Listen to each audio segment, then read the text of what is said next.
सभी साथियों को संकष्टी चतुर्थी व्रत कथा की हार्दिक शुभकामनाएं।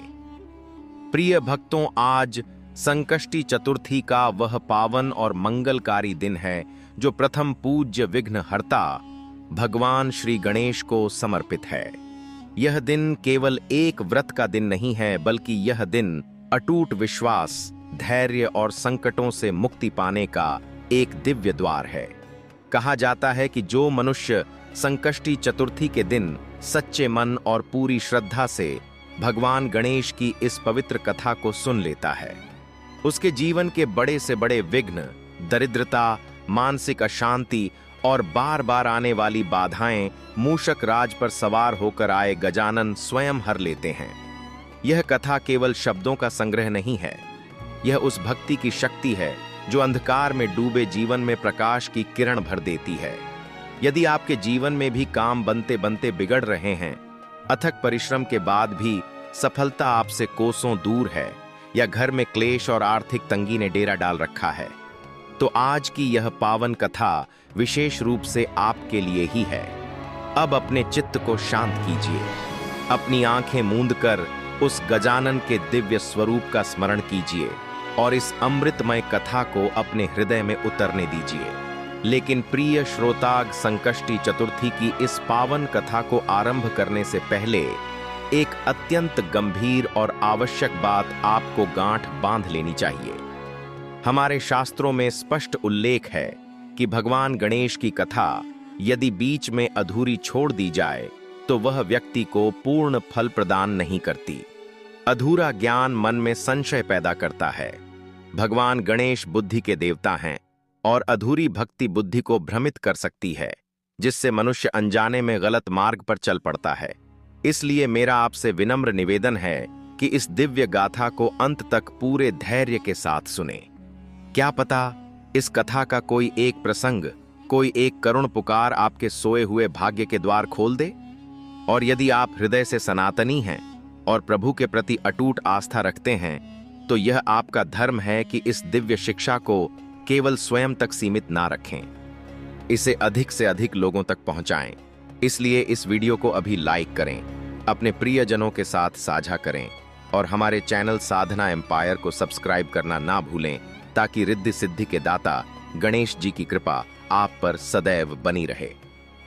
तो आइए, अटूट श्रद्धा और विश्वास के साथ संकष्टी चतुर्थी की इस हृदय स्पर्शी कथा का श्री गणेश करते हैं।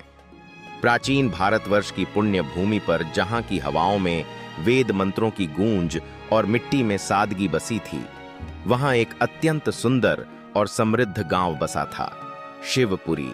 शिवपुरी केवल एक गांव नहीं था, बल्कि वह साक्षात स्वर्ग का एक अंश प्रतीत होता था। गांव के चारों ओर लहलहाते हरे भरे खेत, कलकल करती शीतल नदी और गांव के मध्य में स्थित भगवान गणेश का वह भव्य मंदिर, जिसकी चोटी पर लगा ध्वज दूर दूर से आने वाले राहगीरों को शांति का आभास कराता था। शिवपुरी के लोग सरल, धर्मपरायण और एक दूसरे के सुख दुख में सहभागी होने वाले थे। इसी शिवपुरी में एक अत्यंत प्रतिष्ठित और धनवान सेठ रहते थे, जिनका नाम था सेठ हर्षवर्धन। हर्षवर्धन जी का नाम जैसा था, उनका व्यक्तित्व भी वैसा ही था। वे केवल धन से ही अमीर नहीं थे, बल्कि उनका हृदय भी उतना ही विशाल था। उनका व्यापार 7 समुद्र पार तक फैला हुआ था। उनके जहाजों में लदा हुआ कीमती सामान जब बंदरगाहों पर उतरता तो लोग दांतों तले उंगली दबा लेते थे। लेकिन इतनी अपार संपत्ति होने के बावजूद हर्षवर्धन के भीतर अहंकार का लेश मात्र भी नहीं था। वे भगवान गणेश के ऐसे अनन्य भक्त थे कि उनके दिन का हर क्षण ओम गंग गणप नमः के जाप के साथ ही व्यतीत होता था। उनके घर की दहलीज पर कभी कोई याचक खाली हाथ नहीं लौटा।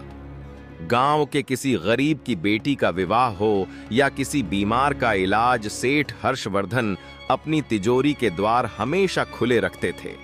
वे अक्सर कहते, यह धन मेरा नहीं है, यह तो मेरे बप्पा की अमानत है, जिसे उन्होंने मुझे दूसरों की सेवा के लिए सौंपा है। हर्षवर्धन जी का परिवार भी किसी आदर्श कहानी की तरह था। उनकी धर्मपत्नी का नाम था सौम्या। सौम्या साक्षात मां लक्ष्मी का स्वरूप थी। पति के हर धर्म कर्म में वे कंधे से कंधा मिलाकर साथ देती थीं। उनके 2 छोटे बच्चे थे, एक पुत्र और एक पुत्री जो अभी अबोध थे। वे बच्चे सेठ और सेठानी की आंखों के तारे थे। पूरा घर हंसी खुशी और खुशहाली से भरा रहता था। सेठ हर्षवर्धन ने अपने बच्चों को बचपन से ही गणेश जी की महिमा सिखावाई थी। सुबह उठते ही वे बच्चे सबसे पहले गणेश जी की छोटी सी प्रतिमा के सामने झुकते और अपनी तोतली आवाज में वंदना करते। सेठ हर्षवर्धन के व्यापार को संभालने के लिए उनके अधीन 6 मुख्य मुनीम काम करते थे। यह मुनीम बरसों से सेठ के साथ थे। हर्षवर्धन जी उन पर इतना अंधा विश्वास करते थे कि कभी हिसाब किताब के पन्नों को पलटकर भी नहीं देखते थे। उनके लिए वे मुनीम केवल कर्मचारी नहीं बल्कि उनके परिवार के सदस्यों की तरह थे। सेठ की इसी सरलता और अटूट विश्वास का फायदा उठाने की योजना उन मुनीमों के मन में धीरे धीरे पलने लगी थी। व्यापार की बागडोर मुनीमों के हाथ में थी और सेठ जी अपना अधिकांश समय भक्ति और जनसेवा में बिताते थे। वे हर बड़े सौदे से पहले गणेश जी का पूजन करते और मुनीमों को पूरी जिम्मेदारी सौंप देते।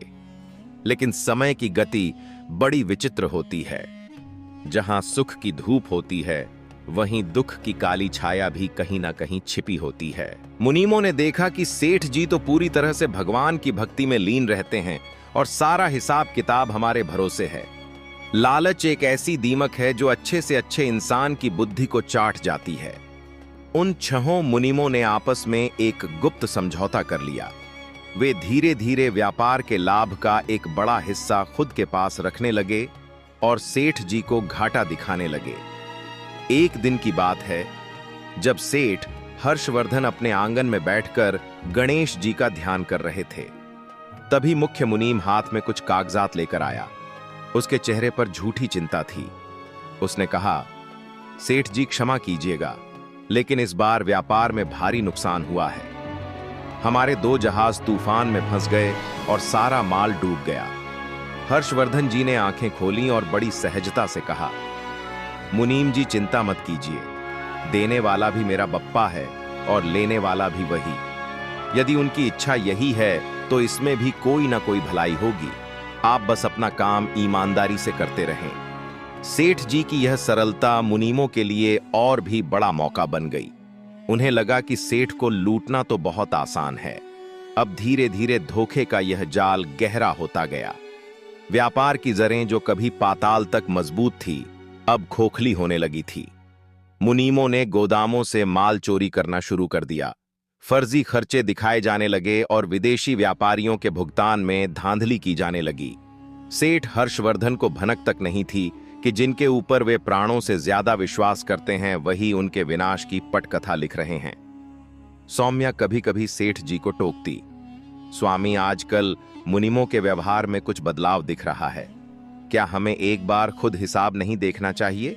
लेकिन हर्षवर्धन जी मुस्कुराकर कहते, सौम्या विश्वास ही धर्म का आधार है। जो मेरे साथ छल करेगा उसे विधाता खुद जवाब देंगे। मुझे अपने लोगों पर संदेह करना शोभा नहीं देता।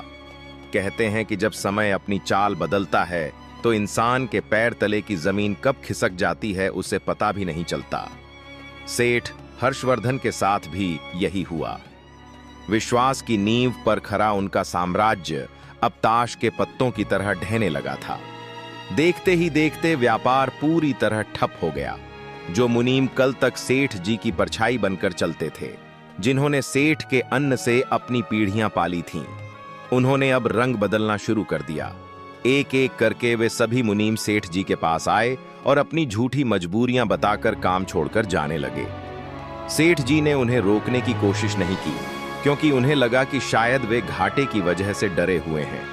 वे नहीं जानते थे कि इन मुनीमों ने इतना धन इकट्ठा कर लिया था कि उनकी आने वाली 7 पीढ़ियां बैठकर खा सकती थीं, और वह सारा धन हर्षवर्धन के पसीने और उनके भरोसे की कमाई थी।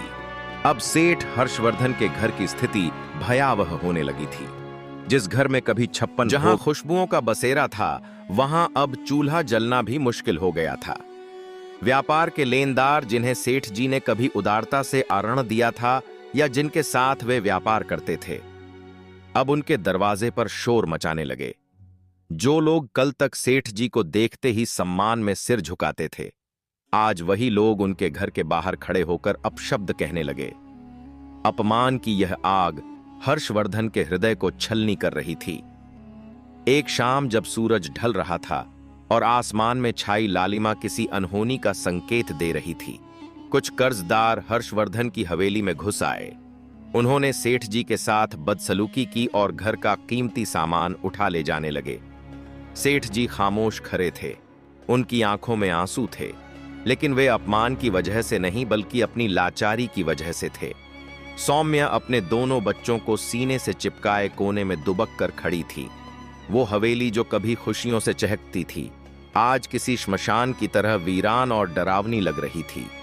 अंत में वह दिन भी आया जब सेठ हर्षवर्धन को अपनी वह सोने की हवेली भी बेचनी पड़ी। जिस घर के कण कण में उनकी यादें बसी थीं, जिस आंगन में उनके बच्चे घुटनों के बल चले थे, उस घर की चाबियां उन्होंने कांपते हाथों से कर्जदारों को सौंप दी। उस समय का दृश्य इतना मार्मिक था कि पत्थर का दिल भी पिघल जाए। सेठ हर्षवर्धन, उनकी पत्नी सौम्या और दो छोटे मासूम बच्चे सिर्फ तन पर पहने हुए कपड़ों के साथ उस विशाल हवेली से बाहर निकल आए। पीछे मुड़कर जब सेठ जी ने अपनी हवेली को देखा तो उन्हें ऐसा लगा जैसे उनके शरीर से प्राण निकल रहे हों। अब उनके पास रहने को कोई ठिकाना नहीं था। वे गांव के किनारे एक टूटी फूटी झोपड़ी में रहने को मजबूर हो गए।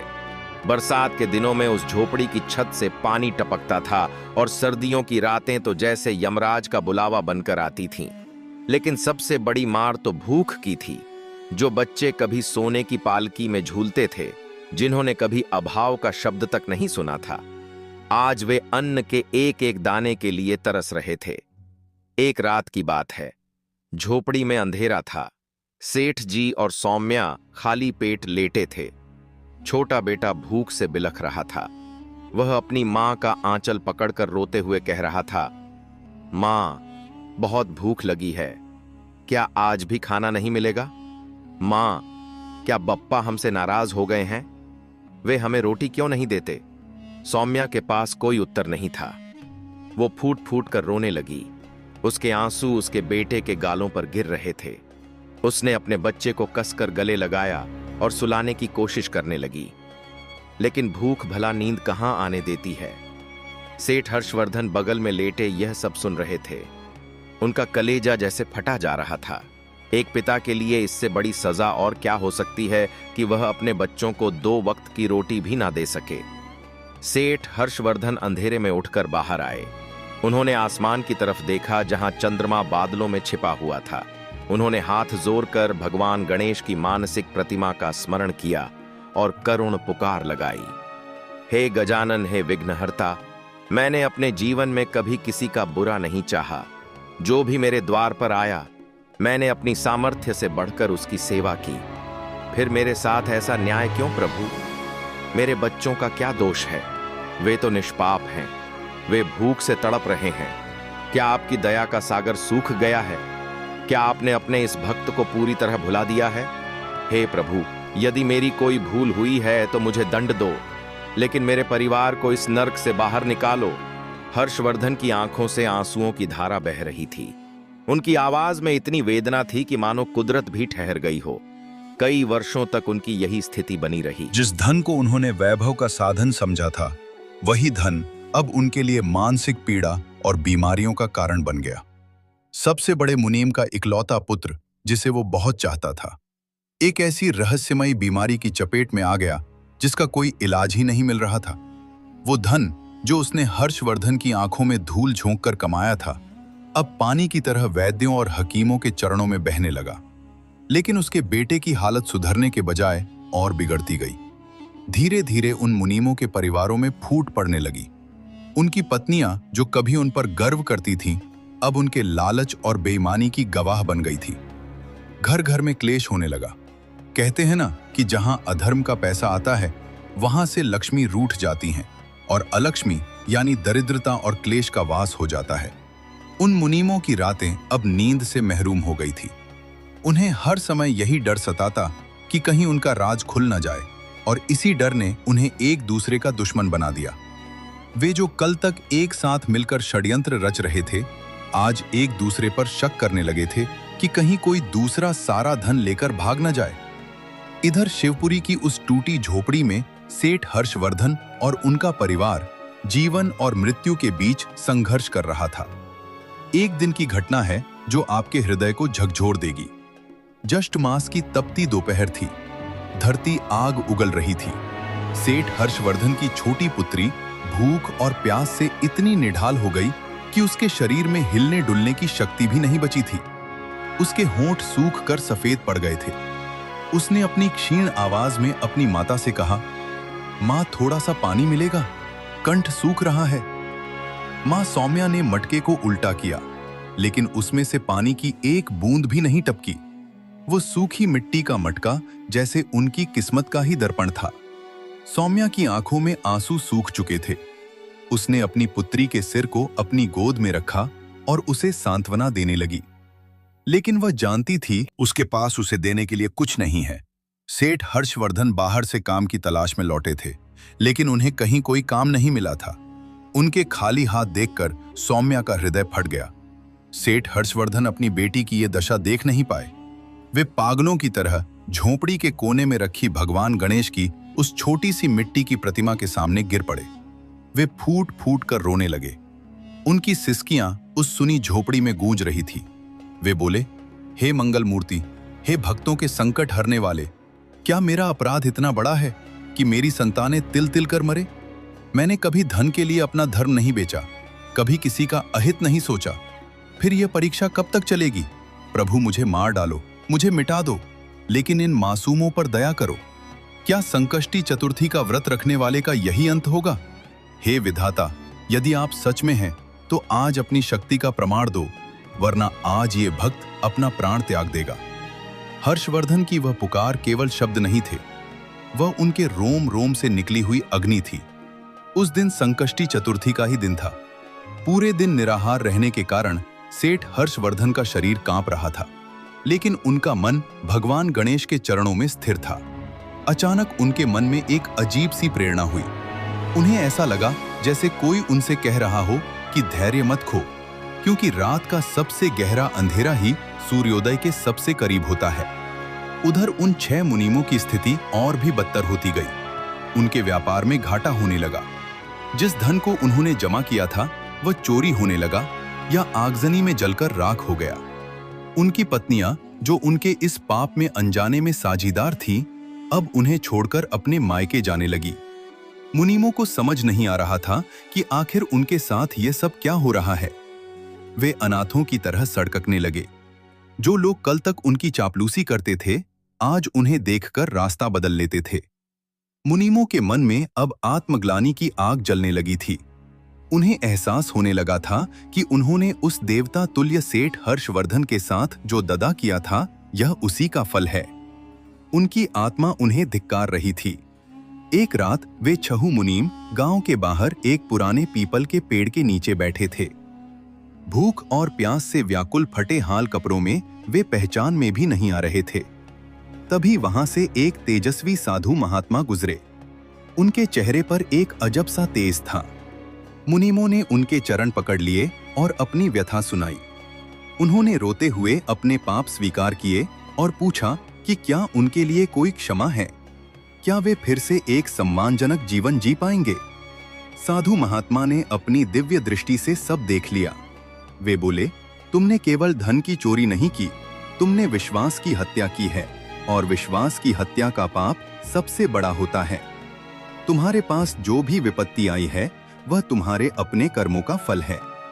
पाप का पैसा कभी फलता नहीं है, वह अपने साथ विनाश ही लाता है। मुनीमों के पैरों तले जमीन खिसक गई। वे महात्मा के चरणों में गिरकर गिड़गिड़ाने लगे। महाराज, हमें रास्ता दिखाइए, हम जल रहे हैं इस पश्चाताप की अग्नि में। हम क्या करें कि हमारे पाप धुल जाए और उस सेठ का भी कल्याण हो सके। साधु महात्मा ने करुणा भरे स्वर में कहा, एक ही मार्ग है, संकष्टी चतुर्थी का व्रत। यदि तुम अपनी पत्नियों को वापस लाकर पूर्ण श्रद्धा और पवित्रता के साथ भगवान गणेश का यह व्रत अगले 7 वर्षों तक करते हो, और उस सेठ से हृदय से क्षमा मांगते हो तो संभव है कि भगवान गणेश की कृपा से तुम्हारे पाप कट जाए और तुम्हें नया जीवन मिले। लेकिन याद रहे, इसमें दिखावा नहीं, सच्चा पश्चाताप होना चाहिए। प्रिय श्रोतांत, साधु महात्मा के उन वचनों ने उन 6 मुनीमों के भीतर सोई हुई चेतना को जैसे झकझोर कर जगा दिया था। उन्हें समझ आ गया था कि उनकी इस दुर्दशा का कारण कोई बाहरी शत्रु नहीं, बल्कि उनके अपने भीतर का लालच था। लेकिन पश्चाताप का मार्ग इतना सरल नहीं होता। महात्मा ने 7 वर्ष तक व्रत करने और अपनी पत्नियों के साथ श्रद्धा भाव से पूजन करने को कहा था। सबसे पहले उन मुनीमों ने अपनी उन पत्नियों को ढूंढना शुरू किया जो उनके बुरे कर्मों और स्वभाव के कारण उन्हें छोड़कर जा चुकी थीं। वे दर-दर भटके, अपमान सहा और कई दिनों तक भूखे प्यासे रहकर अपनी पत्नियों के सामने हाथ जोड़े। उन्होंने रो रो कर अपने पापों की क्षमा मांगी। उनकी पत्नियों ने जब अपने पतियों के चेहरे पर सच्चा पश्चाताप और आंखों में पश्चाताप के आंसू देखे तो उनके कोमल हृदय पसीज गए। आखिर वे भी तो धर्मपरायण स्त्रियां थीं। उन्होंने तय किया कि वे अपने पतियों को इस नर्क से निकालने में उनका साथ देंगी और संकष्टी चतुर्थी का व्रत मिलकर बच्चे भूख से इतने कमजोर हो गए थे कि वे ठीक से बैठ भी नहीं पा रहे थे। सेठ हर्षवर्धन ने एक टूटे हुए दिए में, जो गांव वालों से मांगकर लाया गया थोड़ा सा तेल था, उसे जलाया। वह छोटी सी लौ अंधेरी झोपड़ी में नाच रही थी, मानो वह हर्षवर्धन के जीवन की अंतिम उम्मीद हो। उसी समय उन 6 मुनिमों ने अपना पहला संकष्टी चतुर्थी का व्रत विधि विधान से शुरू किया।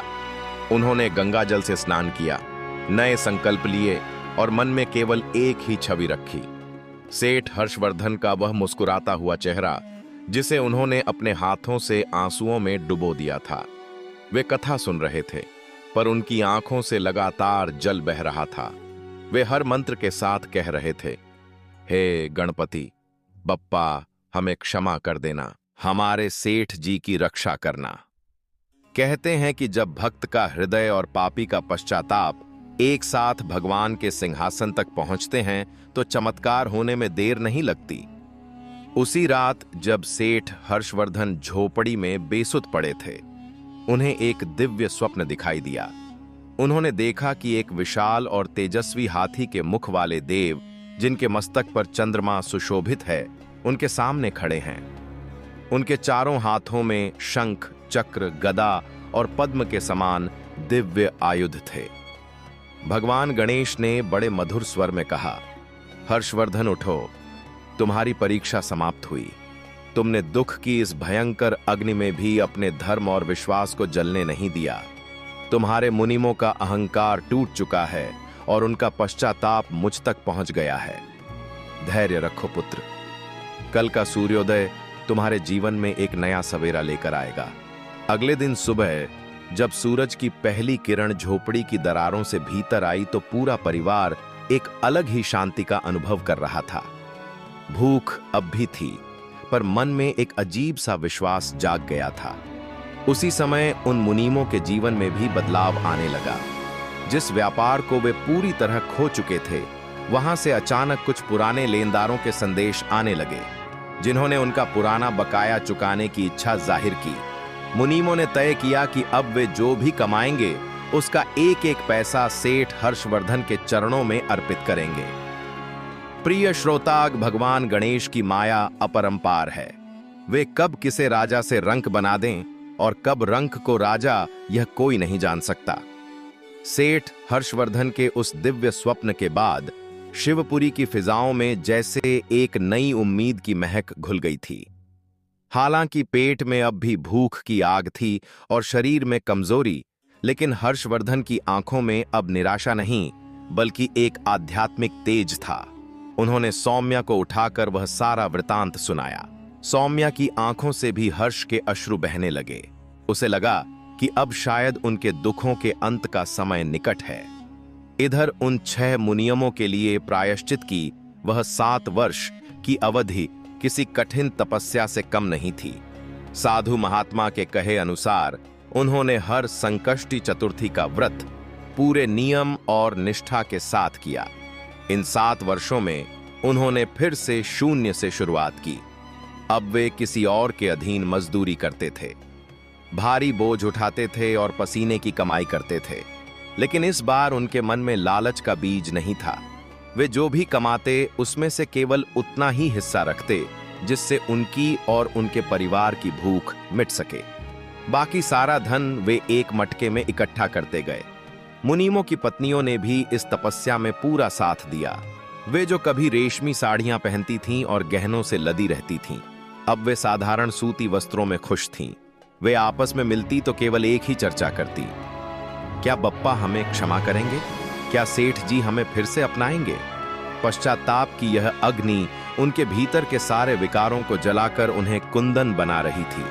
7वें वर्ष की वह अंतिम संकष्टी चतुर्थी आई। मुनीमों ने अपनी मेहनत से जो धन संचित किया था वह अब काफी बढ़ चुका था। हालांकि वह सेठ जी के उस विशाल साम्राज्य के सामने कुछ भी नहीं था, लेकिन उस धन में उन मुनीमों के पसीने की बूंदें और सच्चे पश्चाताप की पवित्र। एक सुबह शिवपुरी के लोगों ने एक अजीब दृश्य देखा। 6 आदमी जो कभी बहुत प्रभावशाली दिखते थे, आज फटे पुराने लेकिन साफ कपड़ों में नंगे पैर अपने कंधों पर धन की पोटलियां लिए गांव की मुख्य गली से गुजर रहे थे। उनके पीछे उनकी पत्नियां भी सिर झुकाए चल रही थीं। वे सभी सीधे उस टूटी फूटी झोपड़ी की ओर बढ़ रहे थे जहां सेठ हर्षवर्धन सपरिवार रहते थे। झोपड़ी के बाहर सेठ हर्षवर्धन एक पत्थर पर बैठे भगवान गणेश का नाम जप रहे थे। उनके बच्चे पास ही खेल रहे थे, पर भूख के कारण उनके खेल में भी वह उत्साह नहीं था। तभी उन्होंने देखा कि कुछ लोग उनकी ओर आ रहे हैं। जैसे जैसे वे लोग करीब आए, सेठ हर्षवर्धन ने उन्हें पहचान लिया। यह वही मुनीम थे जिन्होंने उन्हें बर्बाद किया था। मुनीमों को देखते ही सौम्या डर के मारे झोपड़ी के भीतर चली गई और अपने बच्चों को समेट लिया। उसे लगा कि शायद यह लोग फिर से कोई अपमान करने आए हैं, लेकिन जो हुआ उसकी कल्पना किसी ने नहीं की थी। वे 6 मुनीम जैसे ही सेठ हर्षवर्धन के चरणों के पास पहुंचे, वे लकड़ी की तरह भूमि पर गिर पड़े। वे फूट फूट कर रोने लगे। उनके आंसुओं से सेठ जी के पैर भीग गए। मुख्य मुनीम ने हर्षवर्धन के पैर पकड़ लिए और सिसकते हुए बोला, सेठ जी हमें मार डालिए, हमें सजा दीजिए, पर हमें दुत्कारिए मत। हमने आपके विश्वास का खून किया, हमने आपके बच्चों के मुंह से निवाला छीना। हम पापी हैं, हम अपराधी हैं। इन 7 वर्षों में हमने जो नर्क झेला है वह हमारे कर्मों का ही फल था, लेकिन भगवान गणेश की कृपा और एक महात्मा के ज्ञान ने हमें हमारी गलती का एहसास कराया। यह लीजिए सेठ जी, यह आपके पसीने की कमाई है जिसे हमने अपनी मेहनत से फिर से जोड़ा है। कृपया इसे स्वीकार कीजिए और हमें क्षमा कर दीजिए। सेठ हर्षवर्धन हतप्रभ रह गए। उन्होंने कभी सोचा भी नहीं था कि जो लोग उन्हें मिट्टी में मिलाकर चले गए थे, वे इस तरह उनके चरणों में आकर गिरेंगे। उनकी आंखों में भी करुणा के आंसू आ गए।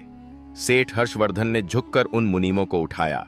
हर्षवर्धन बोले, मुनीम जी उठिए, बदला लेना या दंड देना मेरा काम नहीं है, वह तो विधाता का काम है। यदि गजानन ने आपको अपनी गलती का एहसास करा दिया है तो मैं कौन होता हूं आपको सजा देने वाला। जो बीत गया वह एक बुरा सपना था, मुझे आपसे कोई शिकायत नहीं है।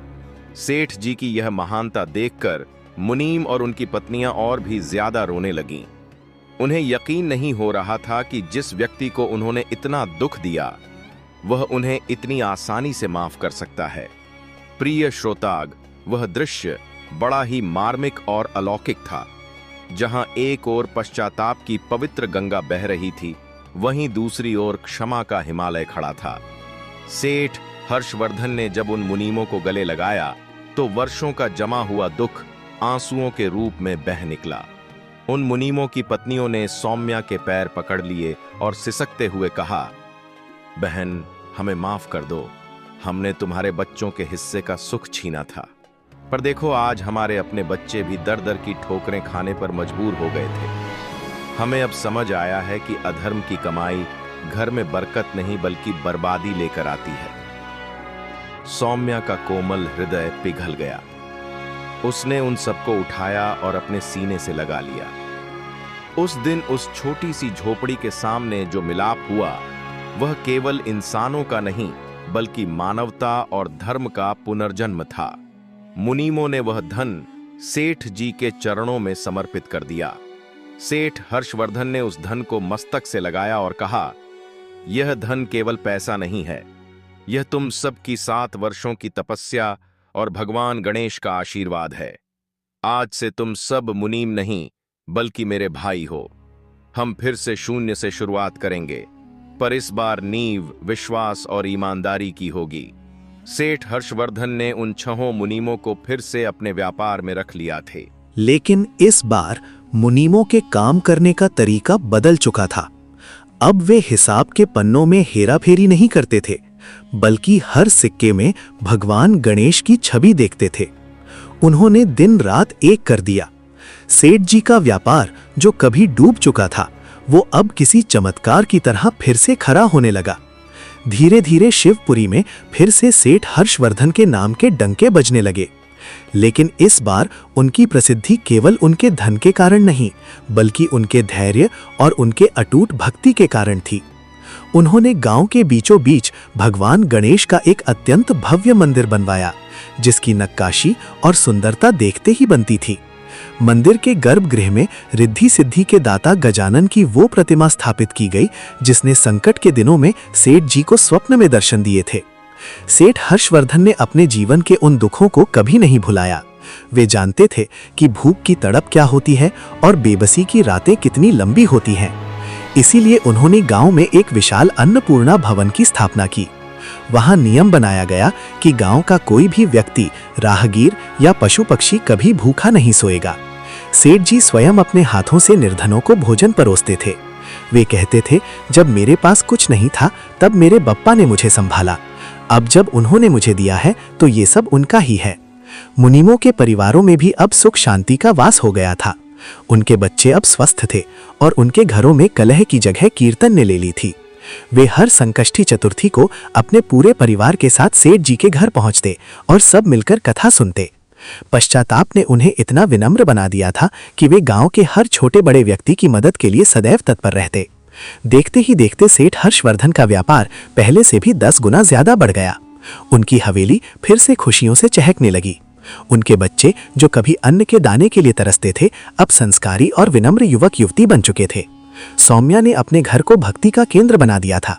शिवपुरी अब केवल एक गांव नहीं रहा था, वो एक ऐसा तीर्थ बन गया था जहां लोग धर्म और क्षमा की मिसाल देखने आते थे। प्रिय श्रोतागण, भगवान गणेश की कृपा जब बरसती है तो वो केवल धन धान्य ही नहीं देती, बल्कि वो मनुष्य के भीतर के अहंकार को मिटाकर उसे प्रेम और करुणा की साक्षात मूर्त बना देती है।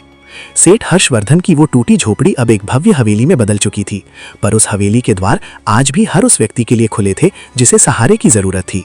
सेठ जी ने अपने जीवन के उन अंधेरे वर्षों को अपनी सबसे बड़ी पूंजी माना, क्योंकि उन्हीं वर्षों ने उन्हें सिखाया था कि ईश्वर की सच्ची भक्ति महलों में नहीं, बल्कि भूखों को रोटी खिलाने और टूटते हुए मन को सहारा देने में है। शिवपुरी का वो भव्य गणेश मंदिर अब पूरे भारतवर्ष में आस्था का केंद्र बन चुका था। एक विशेष संकष्टी चतुर्थी का दिन था। ये दिन इसलिए खास था क्योंकि उन 6 मुनीमों की वो 7 वर्ष की कठिन तपस्या और व्रत आज पूर्ण हो रहा था। पूरा गांव दीपों से जगमगा रहा था। मंदिर की सीढ़ियों से लेकर गांव की गलियों तक फूलों की सुगंध महक रही थी। मंदिर के प्रांगण में एक विशाल यज्ञ का आयोजन किया गया था। सेठ हर्षवर्धन और सौम्या अपनी सुंदर और शालीन वेशभूषा में यज्ञ की आहुति दे रहे थे। उनके बगल में ही वे 6 मुनीम अपनी पत्नियों के साथ बैठे थे। आज उनके चेहरों पर वो अपराधी भाव नहीं था, बल्कि एक असीम शांति और भक्ति का तेज था। जब यज्ञ की अंतिम आहुति दी गई और गणपति बप्पा मोरया के जयकारों से पूरा गगन गूंज उठा, तब सेठ हर्षवर्धन ने कुछ ऐसा किया जिसने सबकी आंखों को नम कर दिया। उन्होंने उन 6 मुनीमों को सबके सामने खड़ा किया और बड़े भावुक स्वर में कहा, प्रिय नगरवासियों, आज मेरा व्यापार और मेरा घर जो कुछ भी है वो केवल इन 6 भाइयों की मेहनत और सच्ची तपस्या का फल है। इन्होंने अपने बापों को पश्चाताप की अग्नि में जलाकर खुद को शुद्ध किया है। आज से ये मेरे व्यापार के हिस्सेदार हैं। मुनीम नहीं, विश्वास जो एक बार टूट गया था उसे इन्होंने अपनी भक्ति से फिर से जोड़ दिया है। मुनीमों की आंखों से फिर से आंसू बहने लगे, पर ये आंसू दुख के नहीं बल्कि कृतज्ञता के थे। उन्होंने सामूहिक रूप से भगवान गणेश के चरणों में अपना सिर झुकाया। उस क्षण ऐसा महसूस हुआ मानो भगवान गणेश की प्रतिमा मुस्कुरा रही हो और उनके चारों हाथों से आशीर्वाद की वर्षा हो रही हो। प्रिय श्रोतागण, ये कथा हमें एक बहुत बड़ी शिक्षा देती है। सेठ हर्षवर्धन का चरित्र हमें सिखाता है कि चाहे परिस्थितियां कितनी भी विकट क्यों ना हो, चाहे आपके अपने ही आपको धोखा क्यों ना दे दें, यदि आपका विश्वास प्रथम पूज्य विघ्नहर्ता के चरणों में अडिग है तो दुनिया की कोई भी शक्ति आपको पराजित नहीं कर सकती। वहीं उन मुनीमों का जीवन हमें ये बताता है कि मनुष्य से गलती होना स्वाभाविक है, लेकिन उस गलती को स्वीकार कर लेना और उसे सुधारने के लिए 7 वर्षों तक कठिन तपस्या करना ही वास्तविक धर्म है। याद रखिएगा, पाप का पैसा भले ही कुछ समय के लिए आपको सुख दे दे, लेकिन वो आपके वंश और आपकी शांति को दीमक की तरह चाट जाता है। केवल ईमानदारी, मेहनत और ईश्वर के प्रति अटूट आस्था ही वो धन है जो इस लोक में भी और परलोक में भी आपके साथ रहता है। आज की ये संकष्टी चतुर्थी व्रत कथा हमें ये संदेश देती है कि भगवान गणेश केवल बाधाओं को दूर नहीं करते, बल्कि वे हमारी बुद्धि को सही दिशा देते हैं। यदि आज आप भी किसी संकट में हैं, यदि आप भी कर्ज के दलदल में फंसे हैं या आपके अपने आप को धोखा दे रहे हैं, तो निराश मत होइए। सेठ हर्षवर्धन की तरह अपना मन गजानन के चरणों में लगा दीजिए। संकष्टी चतुर्थी का ये पावन व्रत और ये कथा आपके जीवन के सारे कष्टों को वैसे ही हर लेगी जैसे उसने सेठ हर्षवर्धन के दुखों को हरा था। अब अपनी आंखें बंद कीजिए और मन ही मन भगवान गणेश से क्षमा मांगिए और अपनी मनोकामना उनके चरणों में रख दीजिए। बोलिए सिद्धि विनायक भगवान की जय, विघ्नहर्ता गणेश जी की जय। प्रिय श्रोतागण, आशा है कि सेठ हर्षवर्धन और संकष्टी चतुर्थी की ये हृदय विदारक और प्रेरणादायी कथा आपके दिल की गहराइयों तक पहुंची होगी। यदि इस कथा ने आपके मन को छुआ है तो इसे केवल अपने तक ना रखें। इस पावन संदेश को अपने मित्रों और सगे संबंधियों के साथ साझा करें ताकि वे भी भगवान गणेश की महिमा को समझ सकें। कमेंट बॉक्स में गणपति बप्पा मोरया लिखना ना भूलें और अपनी भावनाओं को हमारे साथ साझा करें। हमारे चैनल देवलोक कथा को सब्सक्राइब करें और इस वीडियो को लाइक करके हमारा उत्साह बढ़ाएं ताकि हम आपके लिए ऐसी ही दिव्य और ज्ञानवर्धक कथाएं निरंतर लाते रहें। भगवान गणेश आप सभी की मनोकामनाएं पूर्ण करें और आपके घर में सुख, शांति और समृद्धि का वास हो। ओम गण गणपतये नमः।